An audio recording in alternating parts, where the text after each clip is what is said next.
Hi everybody, my name is Sean Adams. I'm life and culture reporter with PennLive.com, and I'm here with Katie Schreckengast, Miss Pennsylvania, who was in the top 10, correct? Yes. At the Miss America pageant this past Sunday. Katie, thanks so much for joining us today.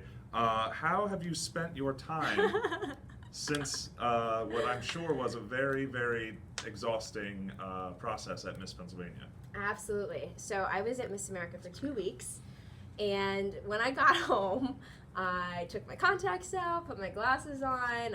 This is my first time wearing makeup since Miss America. Propped my feet up, binge watched some Netflix, and ate a good amount of cookies. So I have been living the life, getting reacquainted with being back in Pennsylvania. So Sounds awesome. And if you are interested, by the way, in some of Katie's favorite junk food choices, there's a story on PennLive.com, and I interviewed her last week, picking between some of Pennsylvania's top junk foods, Sheetz versus Wawa, what was it, Tasty Cake, I think, versus Marshmallow Peeps, Yep. things like that. I think you got most of the right answers. I was by the way. hoping. I didn't want any hate mail from my options, but it was the most Pennsylvania interview I've ever done in my entire life. So you guys have to check it out. It Glad cracks to me hear up. it. So can you tell us a little bit about the Miss America process? Because we Yes. only see one day. We only see a couple of hours on TV. Absolutely. But you were there, you said, for 2 weeks. 2 weeks. Yeah, so the first week that I was there, we did a lot of appearances, we did a lot of filming, we did a lot of blocking and staging and choreography for the live show. And that was really what we did for that first week. So that, of course, is extremely exhausting. So Yeah. by the time when you actually get to competition, you have to be both physically, mentally, and emotionally strong enough to be able to show your best at those preliminary competitions. So second week, there was interview on Tuesday for me, and that was a 10-minute long interview with the judges where they really got to see who I'm about, what my platform is, which is building families through adoption. Mhm. And then Wednesday, I competed in talent, where I played my saxophone. Thursday, I did onstage question, and then Friday, I did swimsuit and evening gown. And then Saturday was the Show Us Your Shoes parade, and Sunday was the final night. So that was really the whole process of being there, and Monday was crash day. And like you told me the other day, all that week of the playing the saxophone, talking to the judges, you are scored throughout the week leading up to the Absolutely. broadcast. Yes. So you have a score going in, Mhm. and then that's when they start Yes. eliminating contestants. So those 3 nights of preliminary competition plus my personal interview count for 25% of my composite score going into the final night. So 25% of my score was already figured out. That's what got me into the top 15. And then from there, the celebrity judges judge from that point on. Okay. And who were the judges? I didn't have a chance to see. I was busy. Yes. I was like, like that night, like who won? I wanted to see how you did. So who were the celebrity judges? And did you get to interact with them? I didn't, but I did look right into Jordan Sparks' eyes as I was playing this in, and I was like, oh, this is happening, oh my gosh. So Jordan Sparks was one of the judges. She was my personal favorite. Cool. I think she's fabulous. Thomas Rhett, who's super cool because he has adopted, and I just thought that was so Okay. neat. Yeah. And then Nina Davalluri, a former Miss America. She was Miss America when I was Miss Pennsylvania's Outstanding Teen. And the cool thing is she actually said my name during the Miss America's Outstanding Teen pageant because she was emceeing part of it. Oh, that's So awesome. it was neat because she is one of, I believe, only 2 Asian Miss Americas ever. And so just to be able to perform in front of her was an honor. And then everyone else was just everyone else. But those are the 3 main ones that I remember. Cool. So you were telling me a little bit about where your gown came from before we started. Yes. Because I was curious, you were talking about traveling back and forth and supplying the gown. How much of that is supplied by the pageant? How much of it do you bring yourself? And you mentioned in particular your gown has a pretty neat story. Yes, so I was very fortunate enough that the Miss Pennsylvania Scholarship Organization provided all of my competition wardrobe. But I also have a really close friend named Sally from Showroom 56 in Wilkes-Barre, and she has been an incredible sponsor for me. She sponsored my onstage question dress and a ton of the outfits that I wore for my appearances during the week that I was there, or the 2 weeks that I was there. So most of my wardrobe was covered, which is fantastic. But one of my favorite pieces that I wore when I was at Miss America was my parade costume for the Show Us Your Shoes parade. And a local designer, Bianca Zidek, actually created that costume custom for me. I went to her the week that I won Miss Pennsylvania, and I said, Bianca, I have this crazy idea. It's been sitting on my Pinterest board for months and months and months, just in case I would have the opportunity to be a part of this parade. And I told her I wanted some kind of blue band, marching band couture costume, and she just made it happen, and it looked incredible. And then my aunt made the shoes that I wore. I wore saxophone shoes. Yeah, so. I was specifically requested to ask you about the shoes Yes. because if you guys haven't seen them, they are something else. They're pretty saxy, if I do say so myself. I see what you did there. That was so funny. Yeah, so could you even walk? No. Okay. The heel was actually a mouthpiece with a real. It was an reed actual on it. mouthpiece? Yes. So you can't actually walk in them, but they look really cool. And of course, you play the saxophone for Penn State's Blue Band. I do, yes. Would you be interested in playing something for us today? Sure, yeah, definitely. Awesome. So why don't we get right to that if now okay. it's for you. All right. Oh, and I have saxophone just over here. Oh, perfect. Here we go. Let's move this over. How long have you been playing sax? I have been playing since 4th grade. Okay. And actually, when I was given the option to join the band, I knew that I had a trumpet and a saxophone in my house because my dad played the saxophone and my mom played the trumpet. So those were pretty much my 2 choices. And for some reason, I thought saxophone was a little bit cooler. And I've been playing ever since. Okay, so if my kids are watching this, if you stick with your instrument that you start, you stick with it, you could end up as Miss Pennsylvania someday. And it's true though, but I never liked practicing as a kid, but my parents always encouraged me very nicely to keep practicing, and that's why I truly stuck with it. So even though you don't want to practice, I promise it'll pay off. Awesome. So also the song that, I don't know if you have more than one song prepared or if you're going to play the one that you played for. Whatever you guys want. Well, why don't you tell us what you played at the contest? Yes, I played Listen from Dreamgirls, as sung by Beyonce. So I was channeling Queen Bee for my talent. Great choice. Thank you. Yeah, so whatever you feel like playing for us. Whatever hits me in the moment. Yeah. We have one commenter who wants to know whether you think you or Bill Clinton play the saxophone better. I mean, I'm being vote told for it's you. me, but I personally have never heard Bill Clinton play the saxophone. I was going to say, I don't think I've. So, I remember the whole I deal, would like the not- Arsenio Hall show, right? He was on there playing the sax when I was really little. Sorry, that's before our time, is the answer. He definitely was not my inspiration, if that was the question. Is this okay here? Okay, cool. Gotta make sure I'm in tune. It was so crazy though, because on the night of the pageant, I didn't have time to warm up. Oh my goodness. Because I ran straight from evening gown right on stage to do my talent. So I had my tuner out with me, sitting on the bench, and I had 2 seconds to tune, and that was it. Oh, man, So that must everything have was been crazy. complete muscle memory and adrenaline at that point. Because I mean, I don't play woodwind instruments, but they're super complicated. So I'm sure that was. Yeah, it was really definitely stressful. different. It was definitely different. So I was like, well, I didn't warm up, but that's okay, Jordan Sparks. Here I come.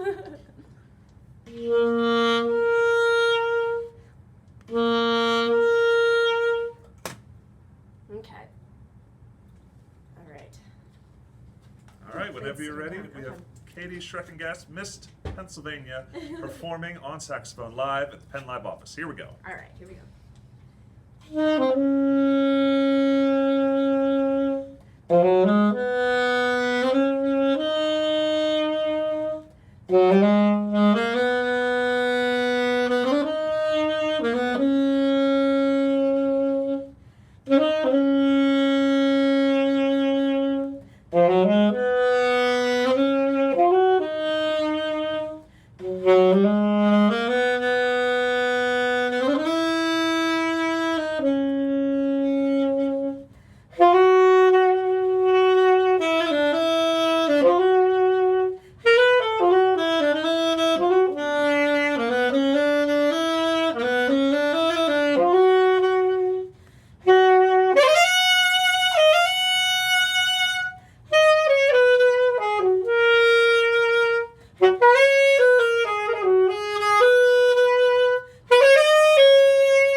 So, yeah, I just had to send out a quick Snapchat of that. Oh, gotta do it for the So, I'm sure you're probably used to it by now, but is it weird people like us asking you to be like, hey, come play your saxophone for us? It's a little odd because I'm used to playing with 300 other people.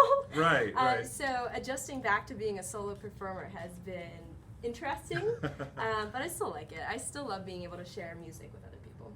Awesome. So, can you tell us a little bit about your experience in pageantry? Like, when did you start?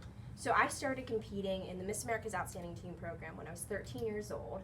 And a close family friend of mine named Uncle Jim, he actually got me interested in the program because he had been a volunteer for years and years and years.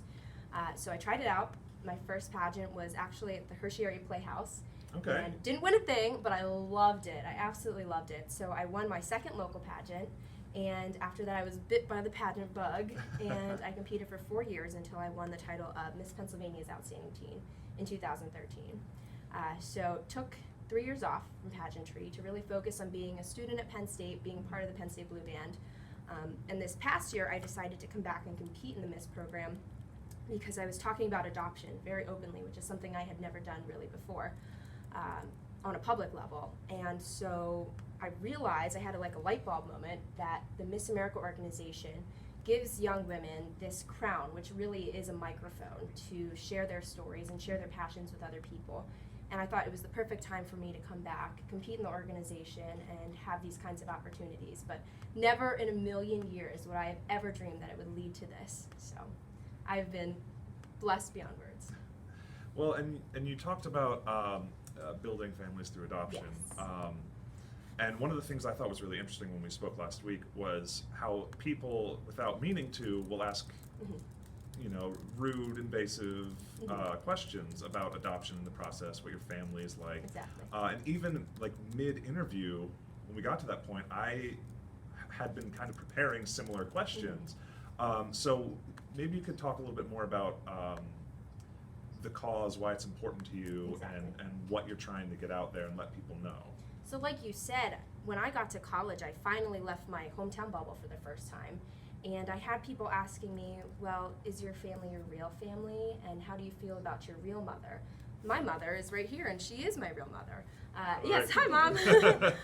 So being asked these questions, at first it was a little frustrating, but then I realized that it was coming from a place of ignorance and from a lack of education about what adoption truly is and the beauty of it. So at that point, I started to write blog posts about adoption and how I felt. I wrote an open letter to my birth mother. And other posts along those lines. And that's when I was like, oh wow, I really do have a voice that isn't being heard a lot in mainstream media or in pop culture today. So this opportunity to wear this microphone, this shiny microphone on my head is incredible.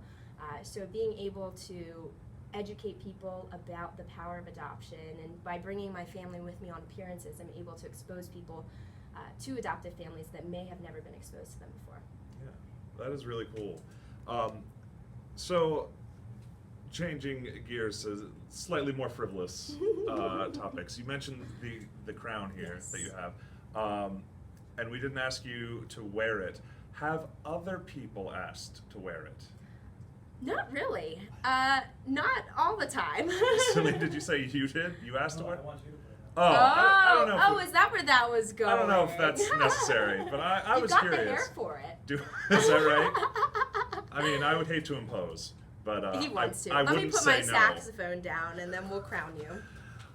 No, I feel like you come home with the sash and the tiara. People Oh, are like, yeah. oh, can I try it on? Like, is that No, that hasn't I happened really at all? haven't, no. Okay, I guess You're the most people first. have more dignity than me. Then. Most people have more decorum when they're No dealing shame. with You're Pennsylvania just royalty. like, here we go. Okay. What All do right, I ladies do? and gentlemen, we are live here at Penn Live, about to crown the new Mr. Pennsylvania. Not gonna cry. Not gonna cry. There he is. You have to do your wave. Okay. Oh, wow. Now we all know that he practices in the mirror. That was beautiful. That was very, very kind of you. No, I thought for sure no one's asked. Really, you don't have like. I feel like after this, a lot of people will. Oh, sorry. I'm sorry to open the floodgates. No, it's But you don't okay. have like young cousins or nephews, nieces, nothing. I do, but I guess it's All just right. never come up. You really are the first. Well, proud to be the first. Then. Some other questions that we had for you relating to dressing up. Okay. We're getting ready to cover all of our Halloween stuff at the entertainment section here at PennLive.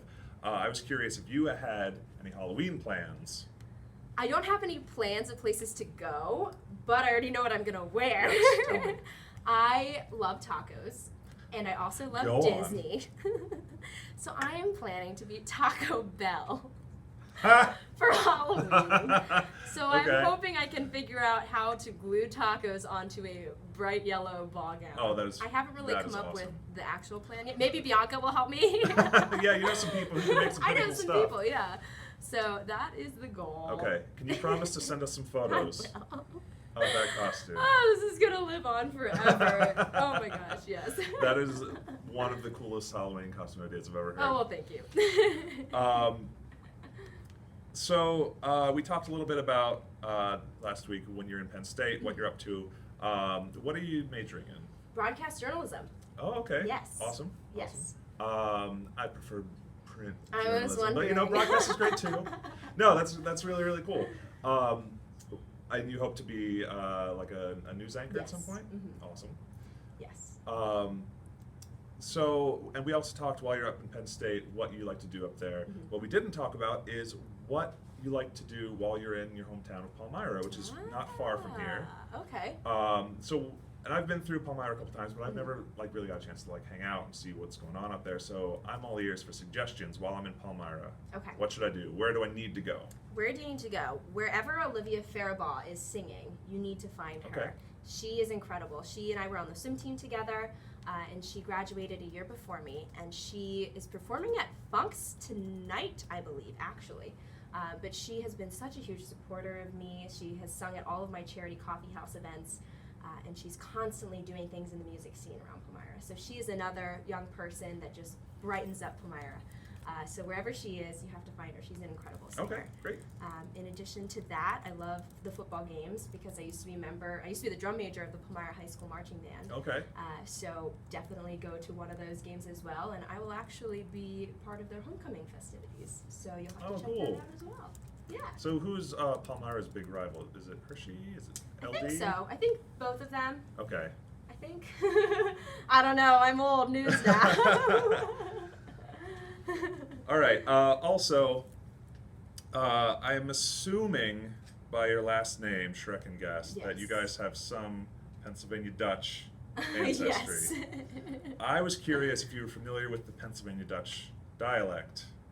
Yes, not entirely, but my grandpa definitely would say things like blueberry, the roof, the crick, okay. you know, that kind of stuff. He's So, a little Dutchy. yeah, a little Dutchy. I was going to ask if you were familiar enough to do to like maybe say a few things Oh in the no, Dutch. not that familiar. Oh, okay, No. all right. I took more Spanish than anything else. Cool. Well, and jumping back to the pageants, I was doing some reading, and it seems what was the Pennsylvania pageant that you were in as a teen? Miss Pennsylvania's Outstanding Teen. Okay. Mhm. And I was doing a bit of reading about, I have the name here, the Miss Teen USA organization. I don't know if they're affiliated. They're different. Okay. And some similar situations, or similar organizations rather, who have been sort of shifting gears a little bit when it comes to the swimsuit competition in particular.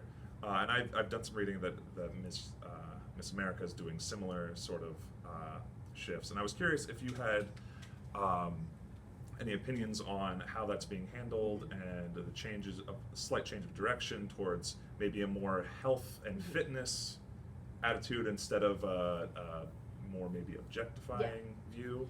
The nice thing about the Miss America's Outstanding Teen program is there never was a swimsuit portion to the competition. Okay. It was always lifestyle and fitness, and the cool thing about it is they have you doing an actual workout routine on the stage. Oh, really? So That's they had me awesome. doing push-ups, jumping jacks. I mean, they really wanted to see if these girls were fit. Mhm. And I think that's super cool. But the reason why the Miss America program has the swimsuit competition is because it started as a bikini competition in Atlantic City. So it's really part of the history of the organization. Mhm. But I think it also has to do with the mindset, excuse me, of how you look at it. Because for me, I was a swimmer all throughout high school, and I was known for swimming. So I wore a one-piece to Miss America because that represented me and who I am in terms of physical fitness. So it all has to do with the way that you see it as well. So to me, I used to really hate the swimsuit portion of competition, but once I found a piece of clothing that made me feel comfortable and made me feel confident, and once I realized that it could be that if I saw it that way, then I really loved the swimsuit portion and actually became one of my favorite parts of competition. And I was reading another Miss America, I think from, it may have been 2016, who was saying the same thing, and it was a very confidence building sort of thing. I walk out there and I'm like, oh, this is cool. I can work it. Have a little Victoria's Secret angel moment. But like I said, all throughout high school I was wearing a swimsuit and I was actually swimming around in a pool. So to be able to wear a one piece on the Miss America stage and still stay true to who I am was something I thought I would never be able to do, and I'm just so happy I was able to do that. Yeah, because I mean, it's to walk out on that stage, period, no matter what you're wearing, it's got to be really, really intense. Yes, definitely. Intense is the perfect word to describe it. Yeah. Cool. Well, I think that's all the questions I have for you, Katie. Were there any other questions from the chat? No, but you have a lot of fans. Cool. Glad to hear it. Thanks for tuning in, guys. All right, that's all from Penn Live. I'm here with Miss Pennsylvania Katie Schreckengast, who's been absolutely awesome. Thanks so much for coming in and playing for us. Thanks so much for having me. Appreciate it. See you later.